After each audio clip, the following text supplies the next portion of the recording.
Gusto ko ipakita sa inyo guys kasi maraming basher si Ford. Sabi nila, ano ba yan? Napakaliit na pyesa ng Ford na yon, reason na para hindi umandar. So sabi ko after nung video na yun, mabasa ko yung mga comments, hintayin yung magkaroon ako ng Toyota Fortuner, gagawan ko ng video yan, at papatunayan ko sa inyo na kahit naka-Toyota ka pa, pag wala kang alam sa sasakyan is ATM machine ka talaga sa mga mapagsamantala. So good morning guys. So ngayong araw dapat meron kaming lalakarin ni Missy. So itong gagamitin dapat namin is yung bago kong kuhang Toyota Fortuner. Unfortunately, ayaw niyang umandar. So ito papakita ko sa inyo. Yan. So ito guys yung Fortuner na kakukuha lang natin last week. And ayan nga, sabi ko sa inyo, ayaw niyang umandar. Ito makikita ninyo. Ito yung susi. Turn on natin. Umiilaw naman yung ating panel. Pero one thing naman na notice nyo, syempre sa mga Toyota users dyan, bakit parang hindi umilaw tong gitna na to? Umilaw naman yung check engine and yung other lights kanina. Pakita ko ulit sa inyo, ayan, umilaw naman, di ba? Pero wala nang iba. Tapos kapag sinubukan ko siyang i-start, apakan ng preno, start, ayaw. Actually si Fortuner, hindi na pala kailangan apakan ng preno. Start lang to, pero ayaw oh. Ayan, nakikita nyo, walang reaction. Okay? So, anong gagawin ko ngayon guys? Ito yung sinasabi ko sa inyo. Na ang Toyota, guys, kahit na Toyota pa ang sasakyan ninyo, kasi last time gumawa ako ng video regarding sa Ford na gagamitin ko rin, ayaw umandar guys. So, ngayong araw nga guys, meron tayong lalakarin. Ang problema, gagawa muna tayo nitong aking Ford Everest kasi ayaw niyang umandar. Ito ipapakita ko sa inyo kung anong nangyayari. Ayusin muna natin itong aking Ford Everest. Mamaya na yung sa scanner natin, papakita ko muna sa inyo kung ano yung lumalabas na error kapag tina-turn on natin yung ating ignition switch. Para ito sa awareness ng lahat ng takot sa Ford. Nakikita nyo, engine coolant over temperature, service advanced traction, blind spot, system fault, cross traffic system fault, check 4x4, hail descent control fault, hill start assist not available, ano pa? Combo mill. Tapos lumabas na yung ating mahiwagang wrench. Lumabas na yung sa ating traction control. And ang daming error na lumabas. Tapos kapag ini-start, syempre, ayaw niyang mag-start. Ayan. Ayaw mag-start. So ito, kabitan natin ng scanner. So naka-on naman na yung ating ignition. Papakita ko lang sa inyo guys that all cars are pare-pareho lang naman. Okay? Nagkakataon kasi guys na kapag wala kang alam sa sasakyan, talagang sasakit ang ulo mo. Okay, sa video na to papakita ko sa inyo kung bakit ha. Scan muna tayo. And also in this particular situation, pag nangyari yan guys, scanners are useless. They are useless. Okay, why? Pakita ko sa inyo kung why. Wait nyo lang.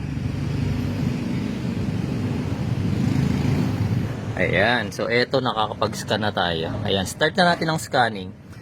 Pag green is okay, kapag red, yun ang malfunction which is lumabas na.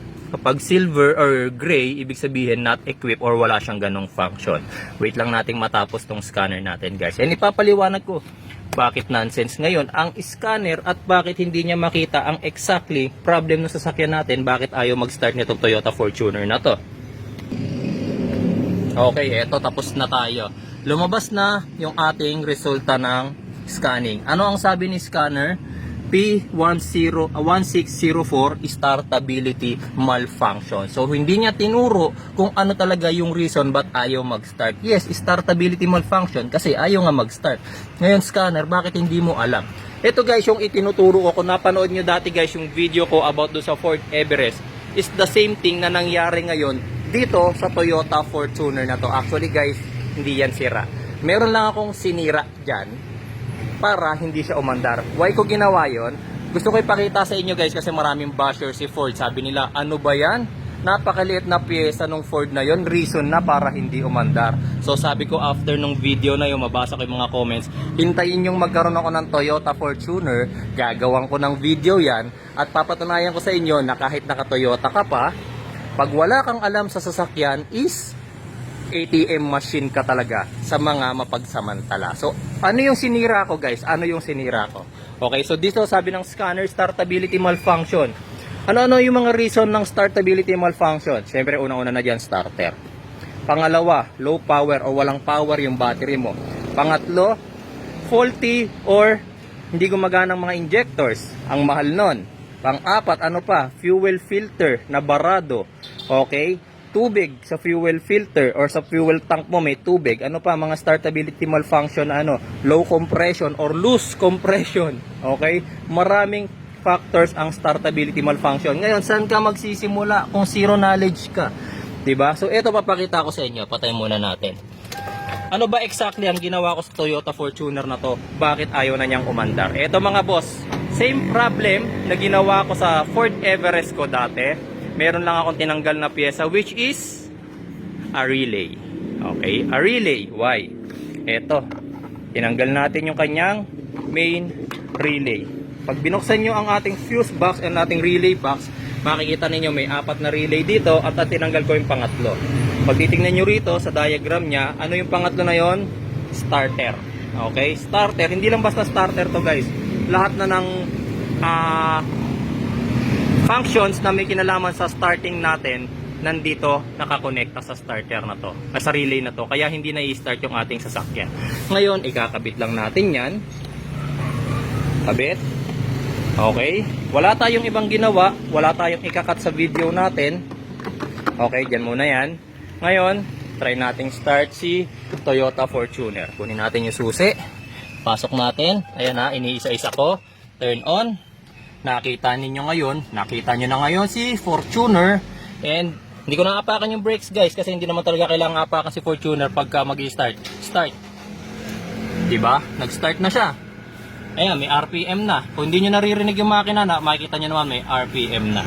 Okay, so patay na natin. Okay na? So, anong gusto kong palabasin dito mga bossing? Actually, ang gusto ko lang ipaliwanag sa inyo mga bossing. Kailangan, as a car owner, meron ka ring alam sa basics ng iyong sasakyan. Hindi porket ayaw mag-start, pupunta ka na sa mekaniko, magtatawag ka na ng mekaniko, magpapascan ka, kagaya nag-scan tayo. Lumabas is startability malfunction. So, saan siya mag-start? Ang daming factors na nakaka-apekto sa startability ng isang sasakyan. Okay?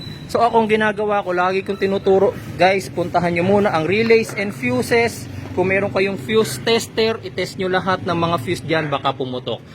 Okay? Yung mga relays din, itest niyo baka naman nasira na. Siyempre, electrical components yan. In due times, pag mga ilang taon na rin siya, masisira at masisira yung mga yan eh. So, kailangan yung matutong magpalit at mag-test. Okay?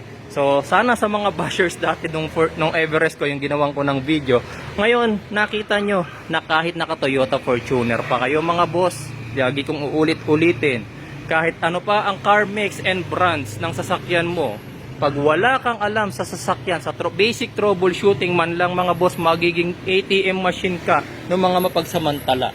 So bakit ko tinuturo to? Hindi ko to tinuturo para siraan yung ibang mekaniko guys. Itinuturo ko to sa inyo kasi gusto ko walang mabiktima sa inyo. Okay? Walang mabiktima. Kasi guys, kung magpapagawa kayo sa akin, mas pabor. Why? Hindi nyo alam yung sira. Ayaw mag-start. Re-rescuehan ko kayo. Okay? So, hindi nyo alam na relay lang pala yung kailangan kong palitan. Pag siningil ko kayo ng 5,000 para sa professional pico na naghugot lang ako ng relay,